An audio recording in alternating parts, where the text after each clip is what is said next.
সঙ্গে পড়েন ألم تر كيف فعل ربك بأصحاب الفيل এই সূরাটা আমরা পারি না? এই সূরা আমরা কিন্তু অনেক আলোচনা শুনেছি কি বলে আল্লাহ সুবহানাহু ওয়া তাআলা ডাক দিয়ে বলেন নবীজি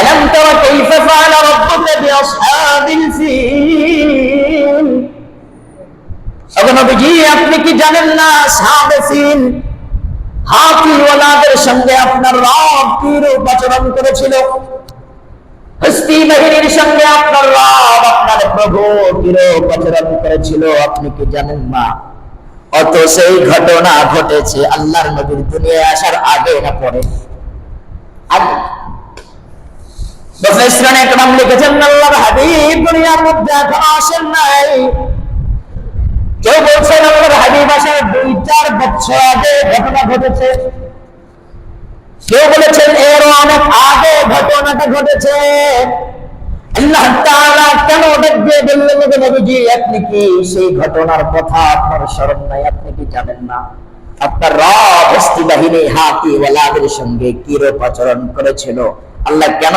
বললেন জানেন কারণ আল্লাহর হাবিব দুনিয়ায় আসার পরে ওই সময়ের কিছু মানুষের সাক্ষাৎকার হয়েছিল যেমন আমরা যুদ্ধ দেখি নাই 1971 সালে যে যুদ্ধ হয়েছে এই যুদ্ধ আমরা দেখি নাই আমাদের বয়স কত হয়েছে 20-22-25 বছর বয়স তো 40 বছর 45 বছর বয়স যারা তারাও দেখে নাই যুদ্ধের প্রায় 50 বছর পার হয়ে গিয়েছে আমরা যুদ্ধ দেখি নাই কিন্তু আমাদের দাদা আমাদের একেবারে বৃদ্ধ মানুষ যারা মুরব্বী আমাদের যারা তাদের কাছে আমরা যুদ্ধের কথা শুনেছি কিনা যুদ্ধে কিভাবে তারা আমাদের উপর আক্রমণ করেছে আমরা কিভাবে আক্রমণ করেছি আমরা শুনেছি আমার চাচা একজন মুক্তিযোদ্ধা ছিলেন আমার আপন চাচা এইভাবে আমরা চাচার কাছে চাচির কাছে আমরা শুনেছি যদিও আমরা দেখি নাই এমন ভাবে আমাদেরকে বলছে মনে হয় আমরা দেখছি তো আল্লাহর হাবিব সাল্লাল্লাহু আলাইহি ওয়াসাল্লাম আমাদের মতো ওই সময়ের কিছু মানুষকে পেয়েছিলেন যারা স্বচক্ষে এই ঘটনা দেখেছেন এই জন্য আল্লাহ তার কাছে শুনেছেন এবং আল্লাহ সে বলছেন তাদের কাছে শুনেছেন এই জন্যই আল্লাহ তাআলা বলতেছেন ওগো নবীজি আপনার কি ওই ঘটনার কথা স্মরণ নাই যে আপনার রব ওই হস্তি বাহিনীর সাথে ওই হাতিওয়ালাদের সঙ্গে কিরূপ আচরণ করেছিল সুবহানাল্লাহ বলে প্রায়ই ওই সময় ইয়ামিন দেশের একজন বাদশা ছিল হুমায়ুর গোত্রের বাদশা ছিল হুমায়ুর গোত্রের শেষ বাদশা কিতাবের মধ্যে যার নাম আছে বাদশা জোনাওয়াজ নাম কি বলেন দেখি বাদশা জোনাওয়াজ কঠিন একজন খারাপ মানুষ ছিলেন তিনি ঈসা আলাইহিস সালাতু ওয়াস সালামের উম্মত ছিলেন তার অনুসারী ছিলেন কিন্তু ঈসা আলাইহিস সালামের ধর্মকে তার উপর আল্লাহ তাআলা যে কিতাব নাযিল করেছেন সেই কিতাব তারা মানত না তাদের মন গড়া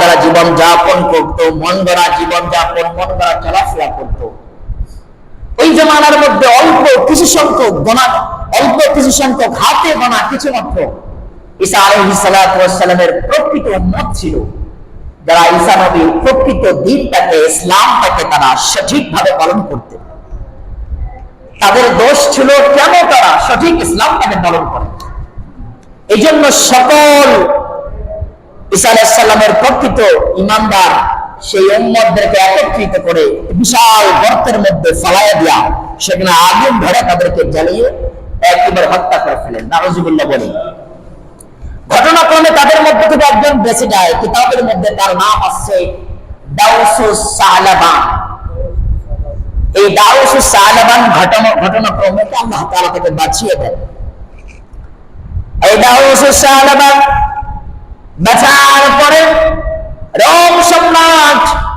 রোম দেশের বাদশা কায়সারের কাছে চলে যান রোম সম্রাট কায়সারের কাছে যা বলেন আমাদের দেশের বাদশা ইয়ামিনের বাদশা আমাদের উপর আক্রমণ করে ঈসা আলাইহিস সালামের প্রকৃত উম্মতদেরকে হত্যা করে ফেলেছে আপনি এর একটা কিছু করেন আপনি তার বিরুদ্ধে অ্যাকশন নেন আপনি তার উপর আঘাত করেন এই কথা যখন বলেছে রোম সম্রাট কাইসার এইবার নিজের সৈন্য নিয়ে একটি চিঠি লিখেছেন আবাশনিয়ার বাদশা নাজাসির কাছে। আবাশনিয়ার বাদশা নাজাসির কাছে চিঠি লিখে বলেন, আরে আবাশনিয়ার বাদশা নাজাসি, তোমার কাছে আমি একটা ছেলে পাঠাইলাম। ছেলেটার নাম দাউদ সালাবান। এই সালাবানের সঙ্গে তোমার সেনাবাহিনী, তোমার যত সৈন্য আছে তার সাথে দিয়ে দিবা।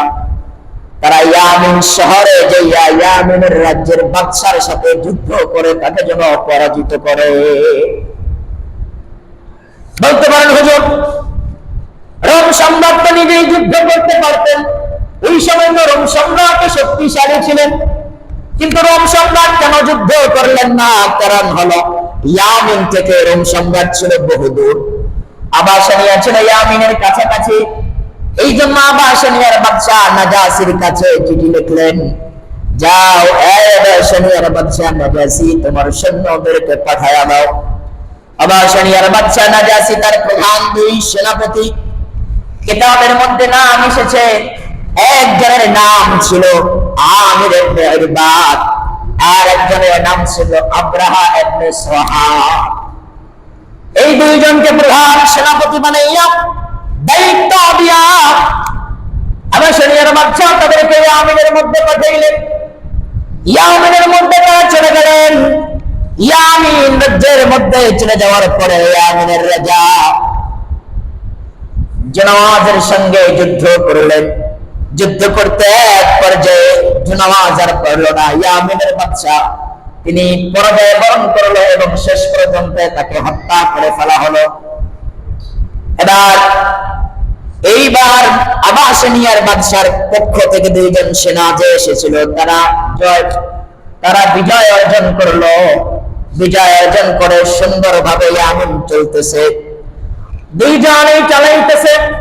ইয়ামিন চলতে চলতে এক সময় দুইজনের মধ্যে ক্ষমতার লোভ তাদের ভিতরে ঢুকে গেল। ক্ষমতার লোভ যখন তাদের ভিতরে ঢুকে গেল, একজন আরেকজনের মধ্যে শত্রুতা শুরু হয়ে গেল। একজন আরেকজনকে দেখতে পারে না, এমন একটা পর্যায়ে এসে গেল একজন আরেকজনের বিরুদ্ধে যুদ্ধ করবে। দুইজনের সৈন্য মোতায়েন করেছে, সৈন্য রেডি করেছে, যুদ্ধ করবে।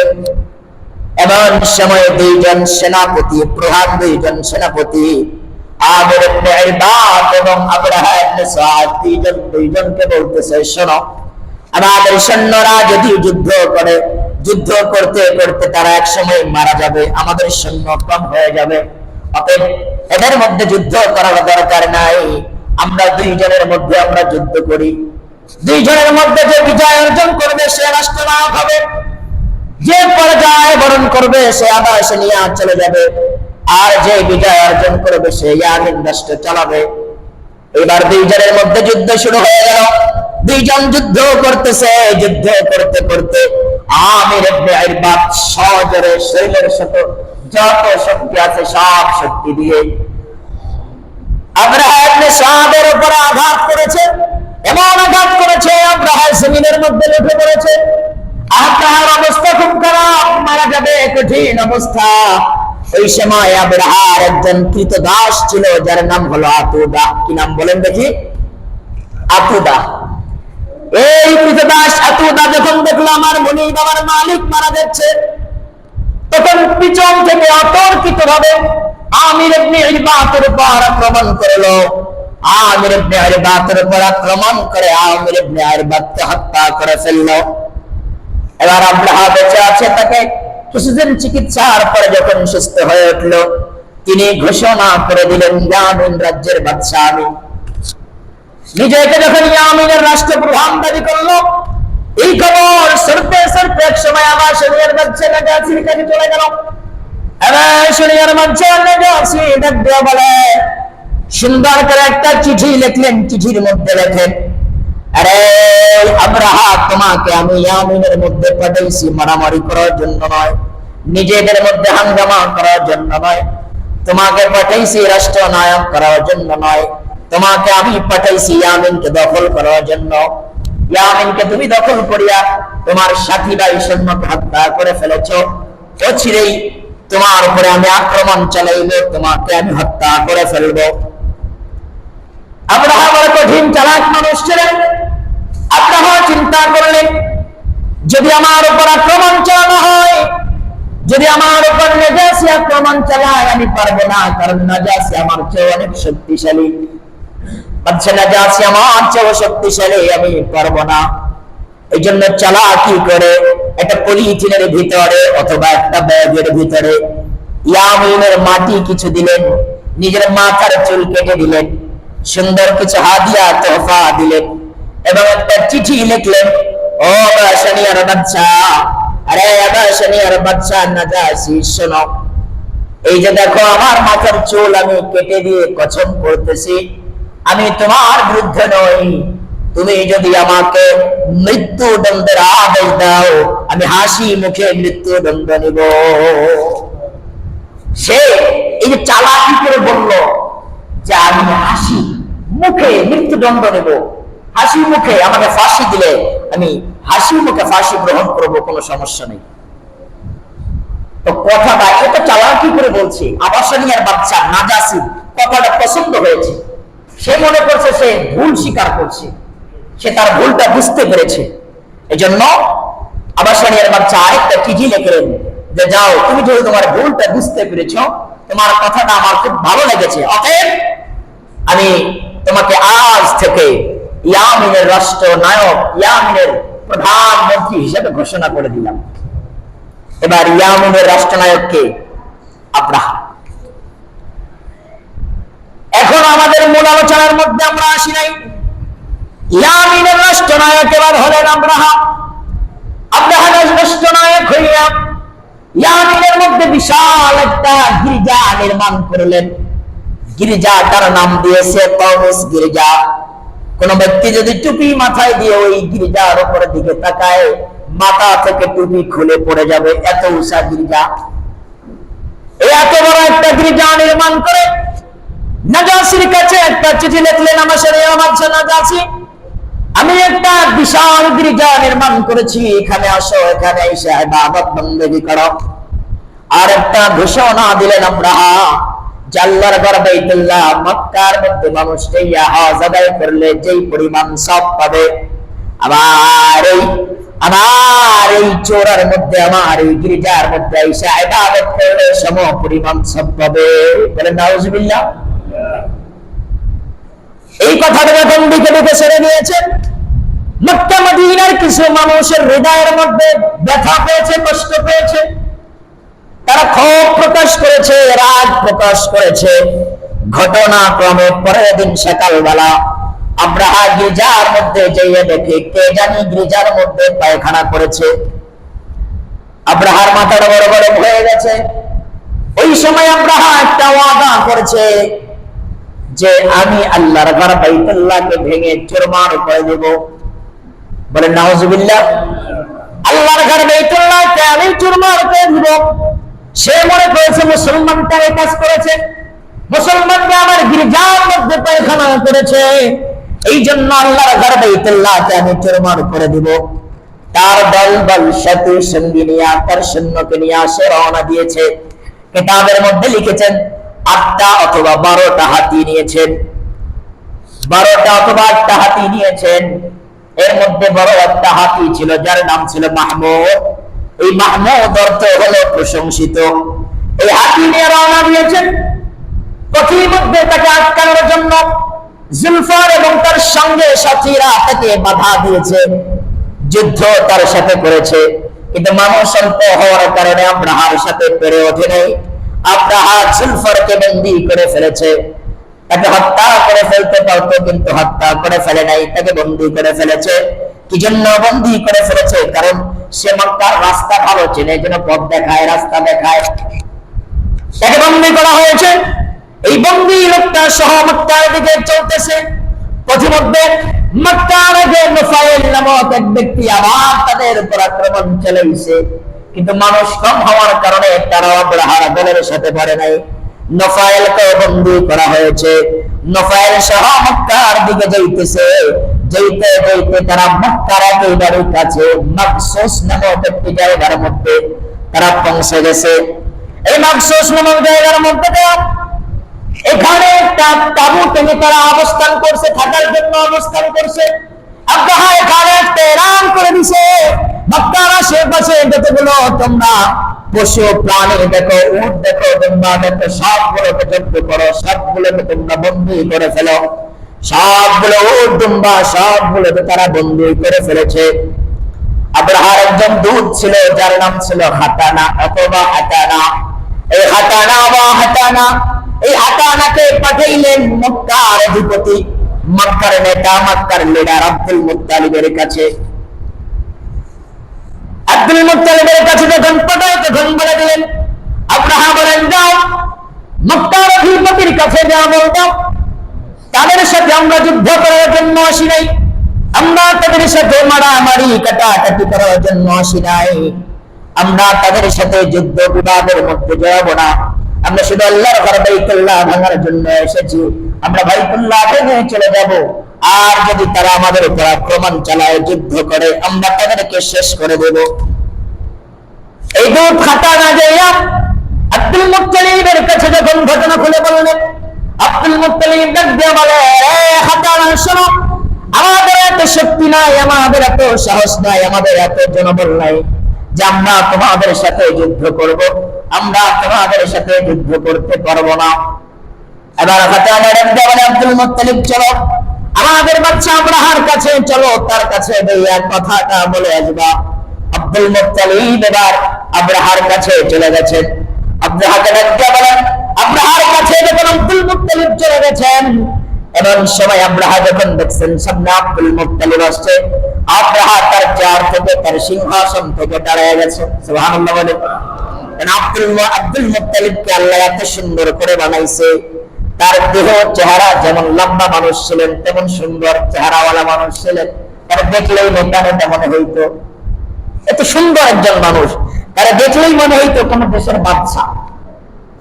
দাঁড়ায় গেছে। আব্রাহা ডাকতে বলে, আব্দুল মুত্তালিব, আমরা তোমাদের সাথে যুদ্ধ করার জন্য আসি নাই, মারামারি কাটাকাটি করার জন্য আসি নাই, শুধু আল্লাহর ঘর বাইতুল্লাহ ভাঙবো, আমরা ভেঙে চলে যাব। আব্দুল মুত্তালিব ডাক দিয়ে বলে, আমাদের এত শক্তি নাই, জনবল নাই যে আমরা তোমাদের সাথে যুদ্ধ করব। আব্রাহা ডাক দিয়ে বলে, তাহলে কেন আসছো, কি জন্য আমার কাছে আসছো? আব্দুল মুত্তালিব বলেন, তোমার সেনারা, তোমার সৈনিকরা এসা মক্কার আশেপাশের সবগুলো পশু প্রাণীকে তারা জব্দ করেছে, দখল করে ফেলেছে। এখানে আমার 200 উট আছে, আমার উটগুলো আমার দিয়ে দাও, আমি চলে যাই। আব্দুল মুত্তালিব যখন বলছে আমার উটগুলো দিয়ে দাও, আমি চলে যাই, আব্রাহা ডাকতে বলে, তোমার রবের ঘর বাইতুল্লাহর উপর তোমার কি মায়া দেয়া নাই? বলে, হ্যাঁ আমার মায়া দেয়া আছে, কিন্তু এই যে উটগুলোর মালিক আল্লাহ তাআলা আমাকে বানাইছে, কিন্তু বাইতুল্লাহ আল্লাহর ঘর, এই ঘরের মালিক আল্লাহ আমারে বানায় নাই। এগুলোর দেখাশোনার দায়িত্ব আমার, আর বাইতুল্লাহর দেখাশোনা স্বয়ং আল্লাহ তাআলা নিজে। অতএব আমি আমার জিনিসকে সেভ করার জন্য এসেছি, আমার জিনিসকে আমি হেফাজত করার জন্য এসেছি। আল্লাহর ঘর বাইতুল্লাহকে আল্লাহ নিজেই হেফাজত করবে। আব্দুল মুত্তালিব চলে গিয়েছেন। আব্দুল মুত্তালিব যাওয়ার পরে তার এলাকার মধ্যে এলান করে দিয়েছেন, ও আমার এলাকার মানুষেরা, শোনো, আগামীকাল সকালবেলা তোমরা কেউ ঘর থেকে বাহির হইবে না, বাহির হইলে তোমরা সবাই পাহাড়ের চূড়ার মধ্যে, পাহাড়ে অলিতে গলিতে চিপায় চাপায় সবাই লুকায় পড়বা। এই এলান দিয়ে আব্দুল মুত্তালিব কয়েকজন মানুষের রাত্রিবেলা আল্লাহর ঘর বাইতুল্লাহর গিলাফ ধরে, আল্লাহর ঘর বাইতুল্লাহর দেওয়াল ধরে কান্না কাটি করে বলেন, আল্লাহ তাআলা আমাদের এত শক্তি নাই, আমাদের এত শক্তি নেই যে আমরা তাদের সাথে যুদ্ধ করব। আল্লাহ তাআলা আপনি আপনার ঘরকে রক্ষা করে। পরের দিন সকালবেলা যুদ্ধ করবে, যুদ্ধ হবে না, আল্লাহর ঘর ভাঙার জন্য, আল্লাহর ঘর ভাঙার জন্য আব্রাহা চলে আসছে। তাদের একটা কৌশল ছিল, এই যে হাতি 12টা নিয়ে আসছে, এই 12টা হাতির গায়ের মধ্যে শিকল বেঁধে দিবে। শিকলের এক প্রান্ত থাকবে হাতির গায়ের মধ্যে, আর এক প্রান্ত থাকবে আল্লাহর ঘর বাইতুল্লাহর ওয়ালের মধ্যে। হাতি যখন টান দিবে ওয়াল ভেঙে যাবে। বলেন নাউজুবিল্লাহ। এই কৌশল নিয়ে তারা যখন আসছে, নফায়েল নামক যে দ্বিতীয় ব্যক্তি তাদেরকে বাধা দিয়েছিল, সেই ব্যক্তি বড় হাতি মাহমুদের কাছে এসে কানে কানে বলে, মাহমুদ শোনো, এরা আল্লাহর ঘর বাইতুল্লাহ ভাঙার জন্য আসছে, খবরদার তুমি আল্লাহর ঘর বাইতুল্লাহ ভাঙার জন্য যেও না। ইতিহাস সাক্ষী যখন নফল এই কথা বলেছে, সঙ্গে সঙ্গে মাহমুদ হাতি জমিনের মধ্যে পড়ে গিয়েছে, এক পা সামনের মধ্যে আর আগায় নেই। অসংখ্য তাকে আঘাত করা হয়েছে, অত্যাচার করা হয়েছে সামনে আগানোর জন্য। এই হাতিকে এক বিন্দু পরিমাণ সামনে আগাইতে পারে। শেষ পর্যায়ে এই হাতি পিছনের দিকে চলে গিয়েছে। বাকি যে 11টা হাতি ছিল তাদের কিনে যখন যুদ্ধ করতে যাবে, আল্লাহ তাআলা এই সময় পাখি পাঠিয়ে দিয়েছেন। আল্লাহ বলেন, ওয়ারসালা আলাইহিম তায়রান আবাবিল। পাখির নাম কি? আবাবিল পাখির নাম নয়। আমরা সারা জীবন শুনছি আবাবিল পাখি, আসলে আবাবিল পাখির নাম নয়। আবাবিল অর্থ হলো ঝাঁকে ঝাঁকে। আকাশের মধ্যে আমরা অনেক সময় দেখি না, অনেক পাখি একত্রিত হয়ে উড়ায়, ঝাঁকে ঝাঁকে যায়। এই আবাবিল অর্থ হলো ঝাঁকে ঝাঁকে। আল্লাহ ঝাঁকে ঝাঁকে পাখি প্রেরণ করেছেন। পাখিটাকে তাদের মধ্যে লেখেন কালো হবে অথবা সবুজ হবে। পাখিটা দেখতে ছিল ঘুঘুর মতো অথবা ঘুঘুর চেয়ে ছোট, অথবা কবুতরের মতো কবুতরের চেয়ে একটু ছোট হতে পারে, এরকম একটি পাখি। মুখের মধ্যে একটি দানা, দুই পায়ের মধ্যে দুইটি দানা। এই 3টি দানা নিয়ে আসছেন পাথরের দানা। পাথরের দানাটি কত ছোট জানেন? মাসকালার ডাইল দেখছেন না আপনারা? এই মাসকালার ডাইলের মতো ছোট্ট 3টি দানা নিয়ে তারা আসছেন। আল্লাহ বলেন, তারা যখন আসছেন, এই যে পাথরগুলো যখন এমন পাথর ছিল, এই ছোট ছোট পাথরের মধ্যে কোন ব্যক্তিকে আঘাত করা হবে এই পাথর দিয়া তার নাম সহ লেখা ছিল। বলেন সুবহানাল্লাহ। এই নাম সহ লেখা ছিল পাথরে। এই পাথরের মধ্যে যা যা আঘাত করেছেন, আল্লাহ বলেন যে আঘাত করার সঙ্গে সঙ্গে, আমরা গরু আছে আমাদের, এই যে গরু যখন খেয়ার চাবায়, খড়কুটো চাবায়, চাবানোর পরে এই খড়কুটো যখন ফলায় দেয়, দেখেন এই খড়কুটার বা ঘাসের কিছু থাকে? কিচ্ছু থাকে না। তাদের গায়ে যখন এই পাথরগুলো পড়ছে, তাদের শরীরের কিচ্ছু নাই, এই ভুসির মতো এরকম তারা হয়ে গেছে। ঘটনাক্রমে সামান্য একটু আব্রাহার গায়ের মধ্যে লেগেছে। আব্রাহার পলায়া দৌড় দিয়ে চলে গেছেন সেই ইয়ামিন। ইয়ামিনের মধ্যে যাওয়ার পরে সামনেও দেখে না, পিছনেও দেখে না, অন্ধকার শুধু দেখে। আব্রাহা আস্তে আস্তে ঢুকে ঢুকে মেরেছেন। কিভাবে মেরেছেন? তার শরীর থেকে তার চামড়াগুলো খসে খসে জীবিত অবস্থায় পড়ে গিয়েছে। যারা আল্লাহর ঘরের বিরুদ্ধে অবস্থান নেয়, আল্লাহ তাআলা তাদেরকে এইভাবে ধ্বংস করেন। বাক্কা শব্দের অর্থ কি বলছিলাম? প্রতিশোধ নেওয়া। কেউ আঘাত করতে চাইলে তাকে প্রতিশোধ নেওয়া। এমনকি কিয়ামতের পূর্বে দাজ্জাল আসবে, সারা পৃথিবীর মধ্যে দাজ্জাল ঘুরবে, কিন্তু 2টা শহরের মধ্যে দাজ্জাল ঢুকতে পারবে না, প্রবেশ করতে পারবে না। একটি হলো মক্কা আর একটি মদিনা। এই 2 শহরের মধ্যে দাজ্জাল ঢুকতে পারবে না। এই 2 শহরকে ফেরেশতারা চতুর্দিকে ঘিরে থাকবে, লাঠি নিয়ে দাঁড়ায় থাকবে। যখন এই দাজ্জাল প্রবেশ করতে যাবে, দাজ্জালকে আঘাত করে সেখান থেকে বাহির করে দেওয়া হবে। সুবহানাল্লাহ। যারা এই কাবার সঙ্গে, এই বাইতুল্লাহর সঙ্গে সম্পর্ক রাখবে, আল্লাহ তাআলা তাদেরকে হেফাজত করবেন। এজন্য আমরা সম্পর্ক রাখবো তো ইনশাআল্লাহ। আল্লাহ তাআলা আমাদের সকলকে বাইতুল্লাহ, আল্লাহর ঘরের সঙ্গে সম্পর্ক রাখার তৌফিক দান করেন। সকলে বলেন আমিন। যারা সুন্নাত পড়েন, কবুল জুম্মাহ চার রাকাত সুন্নাত পড়েন।